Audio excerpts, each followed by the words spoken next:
Bueno, buenas tardes. Mi nombre es Federico Piedrabuena, soy rotante de clínicas. Algunos ya me conocen, no sé si hay más gente en la sala.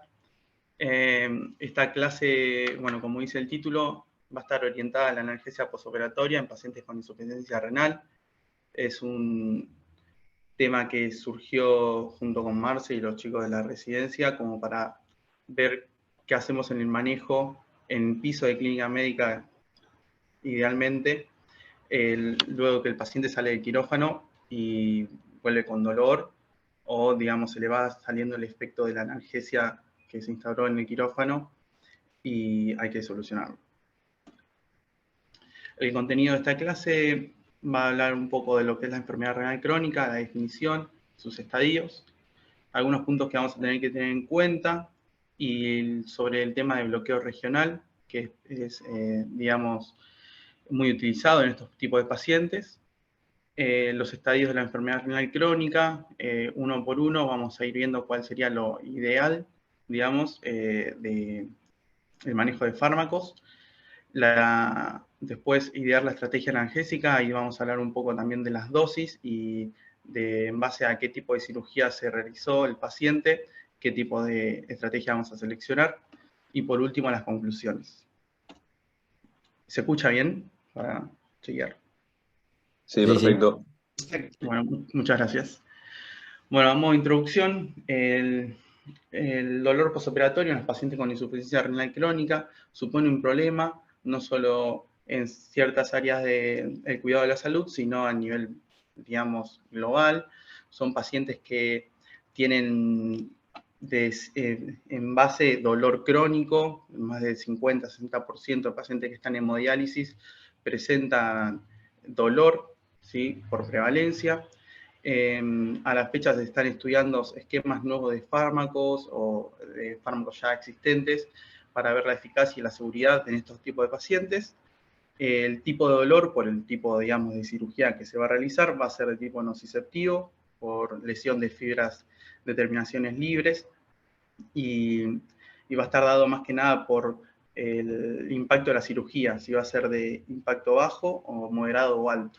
Eso va a ser clave para la selección de los fármacos que vamos a utilizar.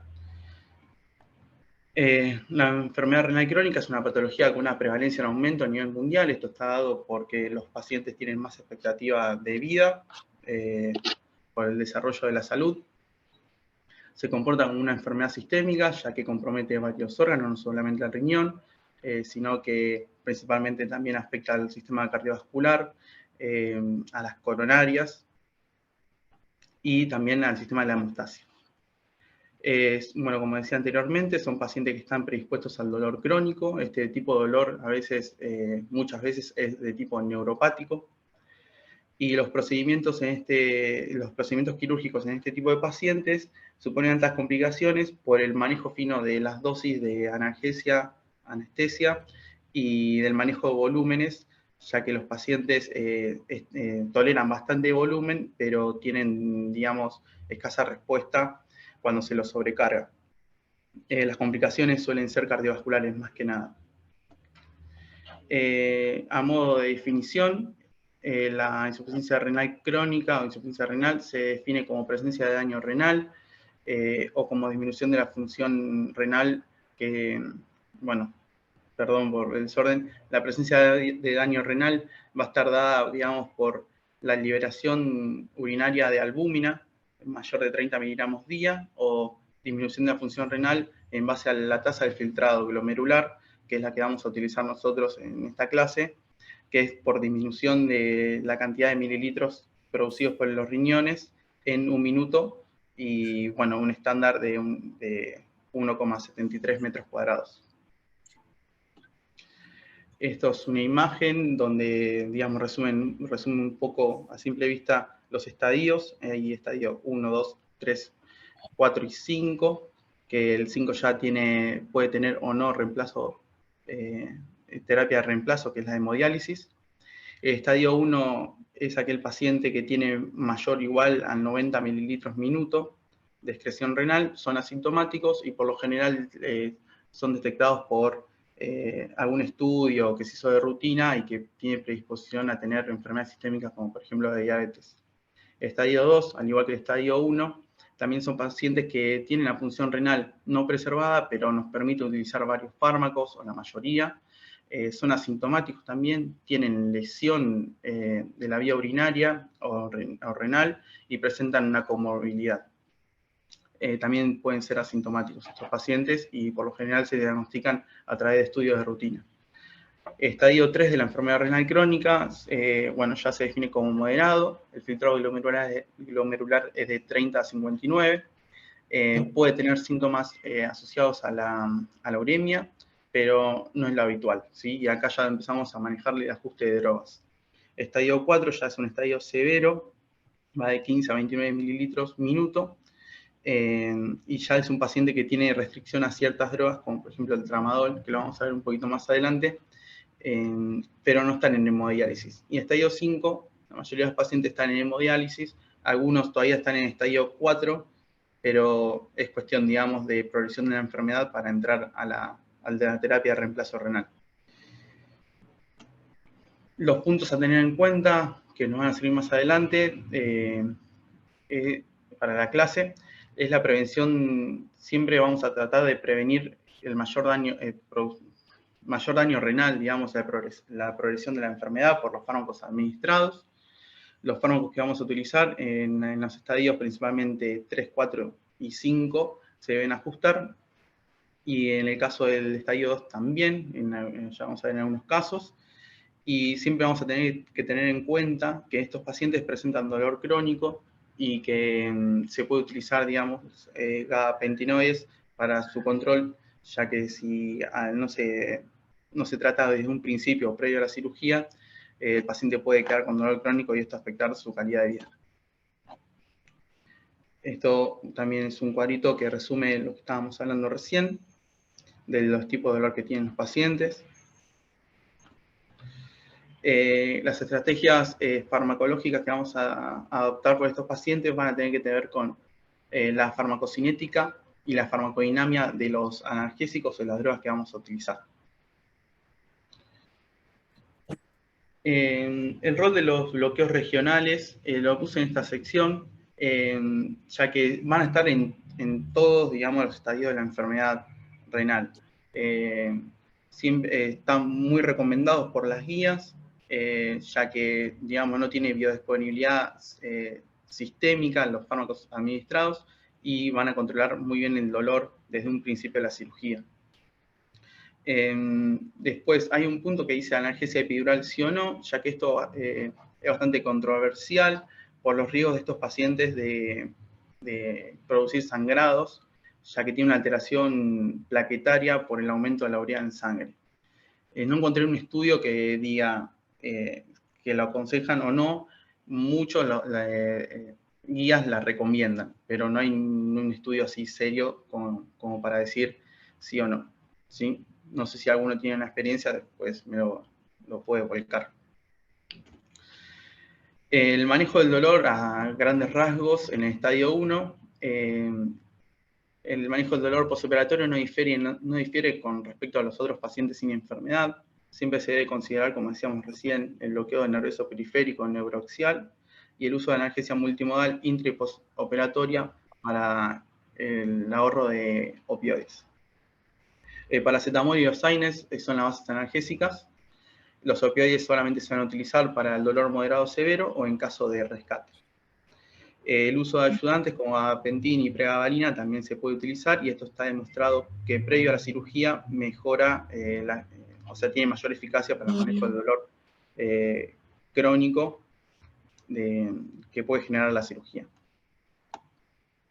Bueno, un resumen, está bastante grande esto. De qué fármacos, los esquemas de fármacos que deberíamos adoptar.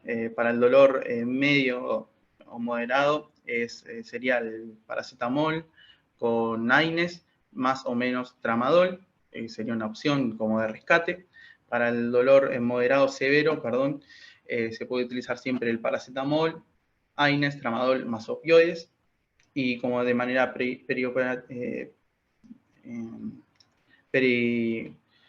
cirugía se puede dar gabapentina o pregabalina, que como dijimos recién. En el estadio 2, la tasa de filtrado glomerular, hay que recordar que va de 89 a 60 mililitros minuto. Son pacientes que son asintomáticos. Se puede utilizar también AINES, por lo que dicen las guías, pero en aquellos pacientes que tienen alguna comorbilidad o edad avanzada, ya sea ancianos, diabéticos, el uso de IECA por su mecanismo de acción a nivel de las arteriolas renales o deshidratados hipotensos, ahí ya el uso de AINES no está permitido, ¿sí? Porque, digamos, priorizaría la enfermedad.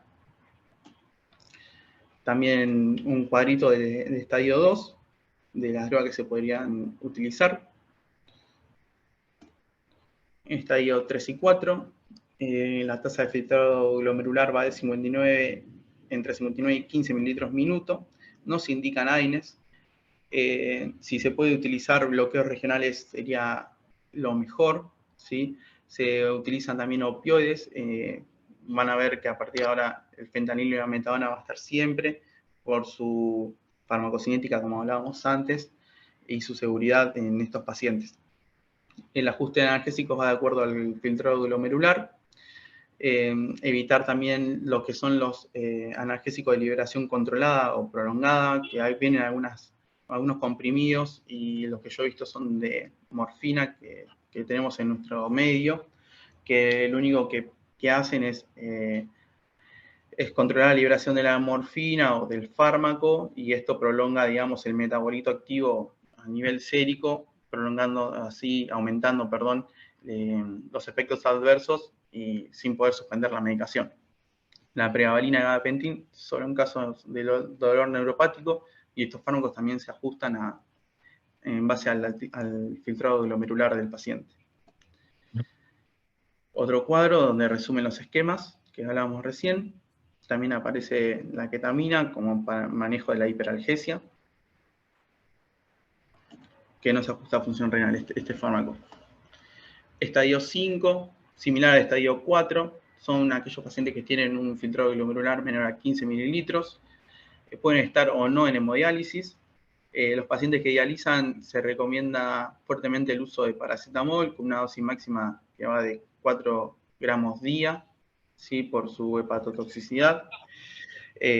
No se recomienda el uso de AINES por aumento de riesgo cardiovascular, hemorragias e hipercalemia, más allá de que querramos, ya no tenemos el fin de cuidar lo que queda del riñón si ya están en terapia de reemplazo. Y el uso de ayudantes está recomendado post-diálisis. Bueno, en esta parte de la clase va a tratar de idear la estrategia analgésica. Vamos a hablar también de las dosis. Lo principal y primero es ver qué tipo de analgesia vamos a usar, si es sistémica exclusiva o sistémica más bloqueo regional, que sería lo ideal para este tipo de pacientes. Tenemos el periodo perioperatorio, donde vamos a administrar, digamos, los gabapentinoides, que tienen mayor efecto, digamos, si se administra previo a la cirugía. También se puede dar, si nos permite, AINES o tramadol para el paciente. Y también paracetamol endovenoso si se dispone. Tenemos el periodo operatorio inmediato, posoperatorio inmediato y el retorno a la vida habitual, que eso, digamos, también se debería seguir controlando el paciente para ver cómo estamos con el dolor crónico. Bueno, ¿cómo se va a administrar? Se debe administrar de una manera secuencial, ininterrumpida. Siempre vamos a tener en cuenta que va a haber dosis de carga, dosis de mantenimiento, bueno, esto ya ustedes saben mucho, dosis de rescate para el manejo de las intercurrencias del dolor o exacerbaciones, que siempre debe ser por la mejor vía, digamos, que se llegue a una, por la vía más rápida, que tenga biodisponibilidad sistémica del fármaco, por ejemplo, la intravenosa. Siempre se va a tratar de no usar la intramuscular digamos, ya que produce dolor, por, digamos, el procedimiento en sí y también por su absorción errática.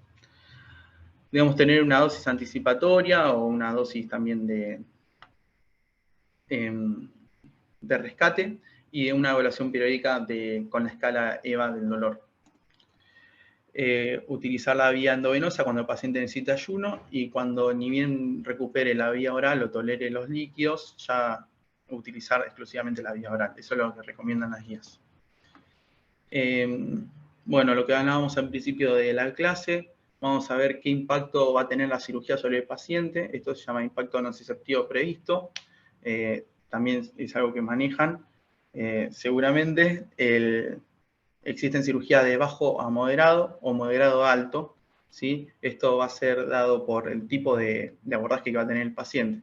Las cirugías de bajo o moderado son cirugías de menor extensión, de inervación somática y de territorio no distales. Por lo general son aquellas cirugías que son por la laparoscopía o que son craneotomías, por ejemplo.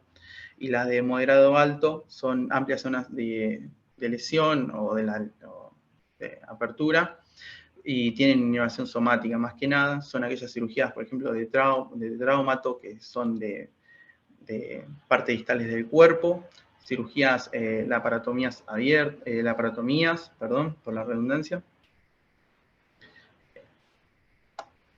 Y vamos a tener la selección de fármacos en base al impacto que hablábamos recién. Siempre va a estar acompañado de un ayudante, un analgésico no opioide y opioides.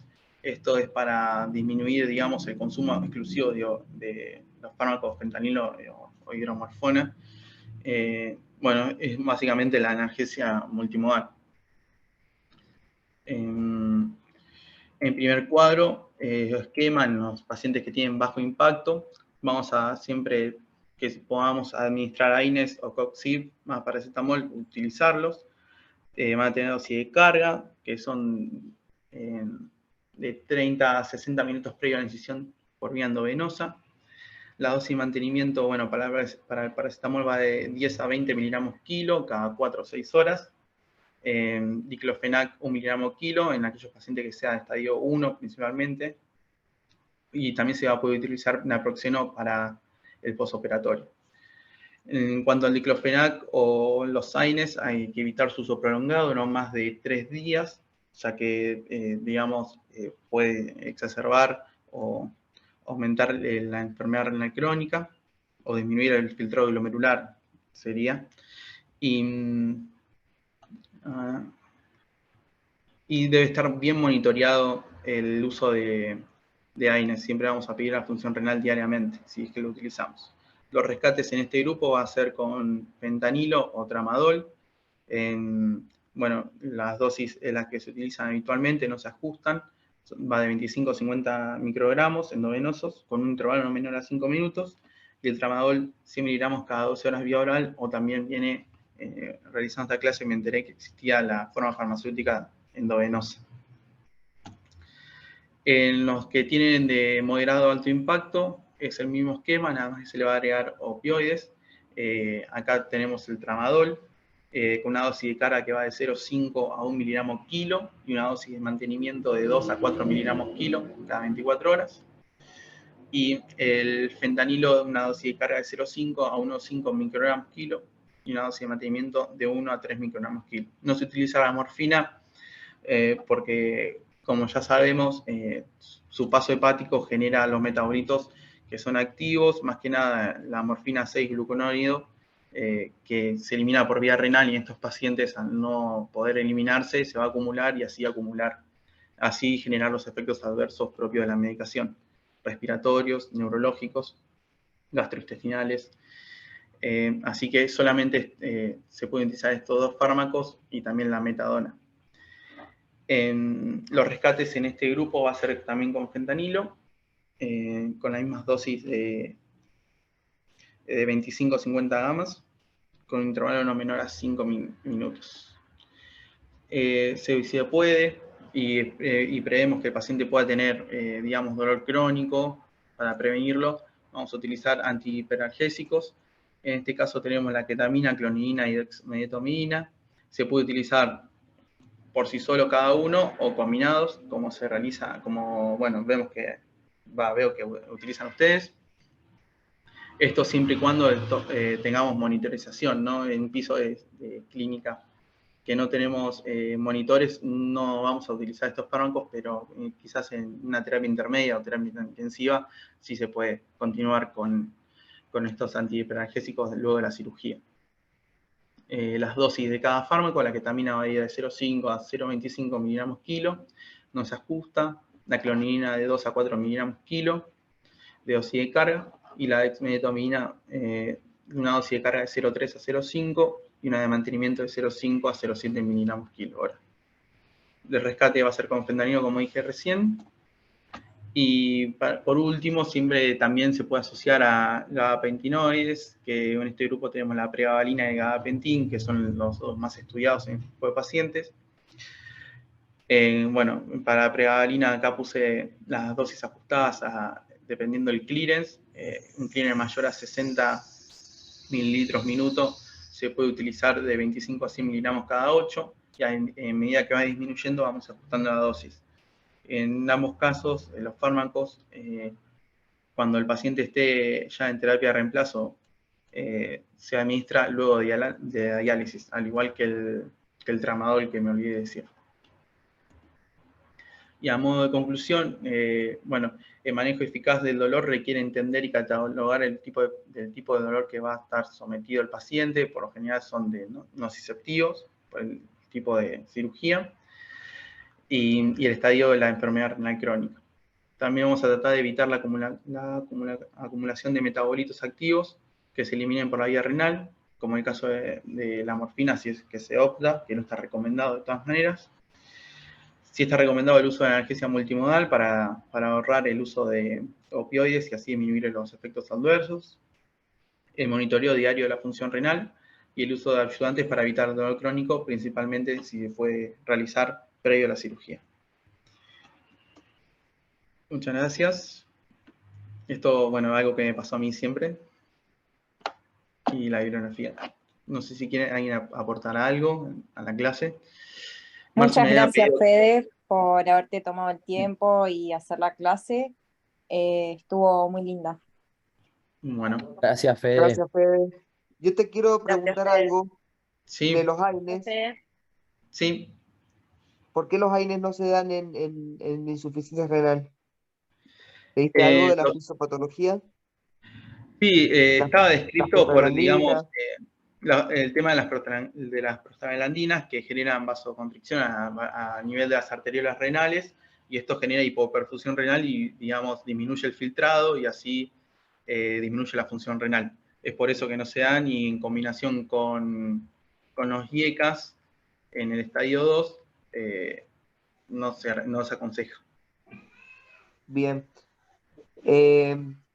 No sé si eso está claro. Me imagino que no hay duda con eso. Igual, yo creo que en la mayoría de la bibliografía debería decir que todo paciente con falla renal, por más que sea leve, y vos decías que se pueden dar en falla renal estadio Sí, 1, 2, pacientes que puede tener una cirugía sangrante, pacientes que está mal perfundido, jamás le vamos a dar AINE por este mismo mecanismo, porque entre que tiene la volemia disminuida y nosotros le hacemos una vasoconstricción a la arteriola aferente, ¿sí? sí, Porque inhibimos la prostaglandina E2 o la I2, que son las que están involucradas en la vasodilatación de la arteriola aferente. Si nosotros le damos el AINE, disminuimos mucho el filtrado glomerular, la perfusión renal y demás. Entonces, nosotros generalmente en pacientes que tengan falla renal, por más que sea leve, moderada o severa, no le damos AINE, ¿sí? Sobre todo en cirugías sangrantes, cirugías que pueden perder mucho líquido.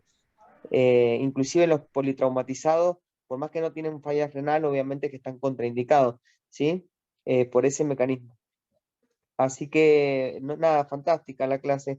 Creo que es un tema que hay que saber porque hay muchos pacientes que tienen falla renal y hay que hacerle analgesia y saber qué se le puede dar.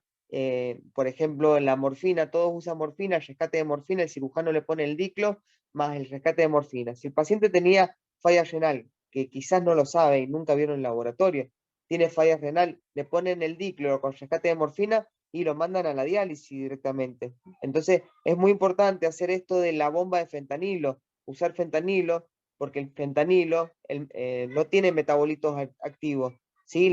Y la morfina sí, la morfina 6-glucurónidos tiene actividad, ¿sí? Analgésica, inclusive más potente que la morfina en sí, y sí se acumula y hace el deterioro neurológico con excitación y todo lo que dijiste recién. Así que hay que tener en cuenta eso, falla renal, no dar morfina, ¿sí? Y usar la bomba de fentanilo. Bueno, nada, fantástico. Te mando un abrazo y gracias por la clase, por el tiempo y nada, la flotación excelente que tuviste en el servicio. Bueno, muchas gracias. Nos vemos la clase que viene. Un abrazo. Dale, Chau chicos, nos gracias. vemos. Muy bueno, Fede. Gracias, Fede.